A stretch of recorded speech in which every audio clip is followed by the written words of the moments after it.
अधिकारी रत्नागिरी जिल्हा नियोजन समितीमधून आणि वन विभागाच्या माध्यमातून जिल्ह्यात प्रथमच येत्या 22 आणि 23 फरवरीला पक्षी मित्र संमेलन आपण आयोजन करणार आहे। उद्योग मराठी भाषा मंत्री आणि आपले पालकमंत्री माननीय डॉक्टर उदय सामंत यांच्या हस्ते आणि तसेच गृह राज्यमंत्री माननीय श्री योगेश कदम यांची उपस्थितीत हे उद्घाटन होणार आहे। याची रूपरेषा असे आहे की हॉटेल कोहिनूर येथे सकाळी 10 वाजता नोंदणी होणार, त्याच्यानंतर 11 वाजता याचे उद्घाटन होणार।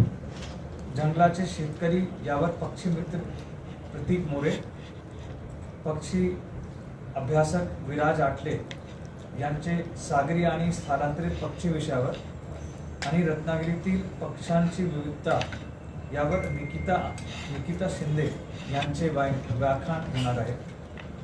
दुसऱ्या दिवशी काजरघाटी देवराई सळामिरिया नाचणे कांदळवन इथे क्षेत्रीय भेट होणार आहे।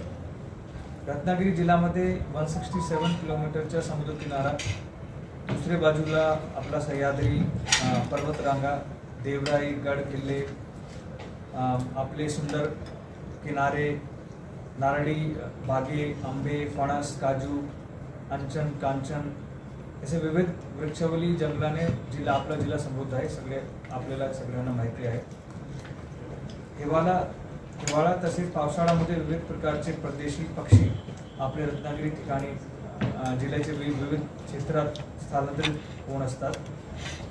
त्याशिवाय विपुल प्रमाणात हळद्या, बारबेट, अंगारक म्हणजे मिनी बेट, लीफ बर्ड, तिबोटी खांड्या, सीगल हे विविध प्रकारचे हॉर्नबिल असे असंख्य पक्षी आपले क्षेत्रात दिसतात। जिल्ह्यामध्ये हॉर्नबिल अर्थात धनेश या पक्ष्याच्या 5 प्रजाती आढळतात आणि इतर विविध प्रकारचे एकूण 99 पक्ष्यांच्या प्रजाती आपल्याकडे आढळतात। रत्नागिरी जिल्हा कोकणामधील पक्ष्यांसाठी नंदनवन आहे आणि ते आकर्षक पर्यटनस्थळ पण आहे। आपला जिल्हा पर्यावरणपूरक पर्यटन वाढण्यासाठी नैसर्गिक सौंदर्य यामुळे जिल्ह्याचे प्रथमच पक्षी मित्र संमेलन हे आपल्याकडे होत आहे। यापूर्वी असं संमेलन आपल्याकडे कधीही झाला नाही आहे।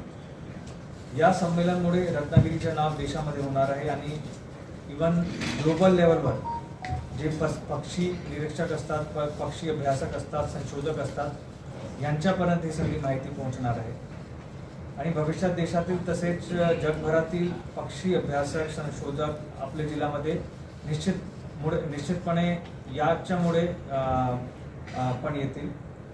जिल्ह्याचे पर्यटनाला अजून वाढ देण्यासाठी या पर्टिक्युलर प्रोग्रामचं खूप मोठ्या प्रमाणात एक योगदान राहणार आहे। या संमेलन एक फक्त कार्यक्रम होणार नाही, याच्यामुळे आपला इको टुरिझम असेल, आपल्या भागामध्ये लोकांमध्ये हे आपले जे जंतू असतात, पक्षी असतात त्याची जे माहिती असतो, त्याच्यासाठी आपल्याला आपल्या जिल्ह्यामध्ये स्वच्छता जे ठेवायची असेल, आपल्याला निसर्ग सोबत एक वेगळा जे रिश्ता कायम करायचा असेल त्याची माहिती पण मिळणार। ते सगळी वेगवेगळी टुरिझमला वाढ देण्यासाठी आणि एक निसर्गाला संरक्षण देण्यासाठी आम्ही हे प्रोग्रामचं नियोजन केलेलं आहे आणि माझी आशा आहे की आपण पण सगळ्यात या प्रोग्राममध्ये भाग घेणार आहे आणि याची माहिती पूर्ण जिल्ह्याचे सगळे नागरिकांपर्यंत पोहोचणार। धन्यवाद। पक्षी मित्र संमेलन ही संकल्पना जे आहे ते आपले फॉरेस्ट डिपार्टमेंटचे जे DFO आहे गिरिजा देसाई आणि आपले जिल्ह्याचे खूप पक्षीप्रेमी आहे, आपले DIO आहे प्रशांत, मी आहे, आम्ही सगळे एकदा इको टुरिझमची प्रेझेंटेशन पाहत होते तेव्हा ही आयडिया आपली त्या कमिटीमध्ये आला आणि त्याच्यानंतर आम्ही याचं असं काय घडलं बिघडलं त्याच्यामुळे रत्नागिरी जिल्ह्यात प्रथमच पक्षी मित्र संमेलन घ्यावं लागलं, असं काय झालं नेमकं? काहीतरी तुमच्या मनावर की असं घडलं असेल की आपण घ्यावं का असं वाटलं? मागचं कारण काय? सर जोडून प्रश्न विचारते की आपण ज्यावेळेला हे सगळं पाहत होता तर आपल्याला वेगळेपण काय जाणवलं, म्हणजे संमेलन घ्यावं असं वेगळं रत्नागिरीत काय जाणवलं आपल्या सगळ्या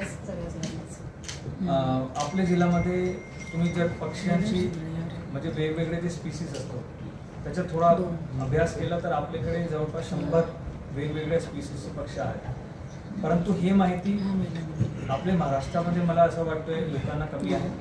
महाराष्ट्राच्या बाहेर आपल्या देशभरात पण ही माहिती कमी आहे. इनफॅक्ट नागालँडमध्ये एक हॉर्नबिल फेस्टिवल मोठ्या प्रमाणात राबवला जातो, आपल्याला सगळ्यांना माहिती असेल. परंतु आपल्या जिल्ह्यामध्ये नागालँडपेक्षा म्हणजे त्या किस्मचे वेगवेगळे पक्षी म्हणजे हॉर्नबिल पक्षी आहेत. परंतु आपल्या जिल्ह्याची ओळख एक म्हणजे फक्त आपल्याला गणपतीपुळे असेल, बीचेस असेल त्याच्यामुळे असतं. परंतु आपल्याकडे जे मोठ्या प्रमाणात निसर्ग आणि देवाने जे आपल्याला हे विविध जंतू पक्षी दिले आहेत त्यांची माहिती आपल्याकडे, तो त्यांना सगळ्यांपर्यंत पोहोचण्यासाठी या पक्षी संमेलनाचं आपण आयोजन करतो. एक हा विषय आहे. आणि दुसरं आहे सायंटिफिक रिझन की याच्यामध्ये जे देशाभरात जे सर्वात मोठे सायंटिफिक नेम्स आहेत त्यांना आम्ही त्यांना निमंत्रित केलं आहे. तो त्यांच्याकडनं सुद्धा आपल्याला एक छान माहिती मिळेल की ह्या पक्ष्यांचे संरक्षण करण्यासाठी आपण काय काय करू शकतो. तो हे पण एक सायंटिफिक जे एक रिझनिंग आहे त्याच्यामुळे आपण पण याच्यामध्ये याचं एक फर्स्ट आहे. सर आपल्याकडे ऑलरेडी हॉर्नबिल फेस्टिवल होत आहे महाराष्ट्रात 2 वर्ष सतत. प्रतीक मोरे ज्यांचं तुम्ही पहिल्यांदा नाव घेतलं ते स्वतः इथे घेत आहेत. तर मग इथे पण होत आहे फेस्टिवल नाही हो, तो रिसर्च सायंटिस्ट आहे. हे संमेलन ते घेतात ना, हॉर्नबिल संमेलन 2 वर्ष घेतलं, मी स्वतः कव्हर केलं. This is a bird conference. Hornbill is just one type of the bird. म्हणजे आपल्याकडे अनेक असे पक्षी आहेत. नाही, माझं असं म्हणणं आहे की सरकारी आणि नॉन सरकारी असं प्रायव्हेट तर ते चांगलं आहे. हो, म्हणजे एक चांगली गोष्ट आहे की आपल्याकडे जे असे जे म्हणजे याच्यामध्ये जे ऑलरेडी काम करतोय ते तर आयोजन करतोय. परंतु आता शासनाने आणि सरकारी गव्हर्नमेंटचे स्कीम पण त्याच्यामध्ये आपण मिळून काम केलं तर अजून काही चांगलं काम होऊ शकतं. किती पक्षी मित्रांचा सहभाग आहे? किती पक्षी मित्र सहभाग इथे आपल्या जिल्ह्यातल्या बाहेरून पण महाराष्ट्रातून 33 अदर गव्हर्नमेंट ऑफ स्टेट आणि इथले जे NGOs आहेत त्यांचा पण सहभाग आहे. टोटल आतापर्यंत आपल्याला 120चे कन्फर्म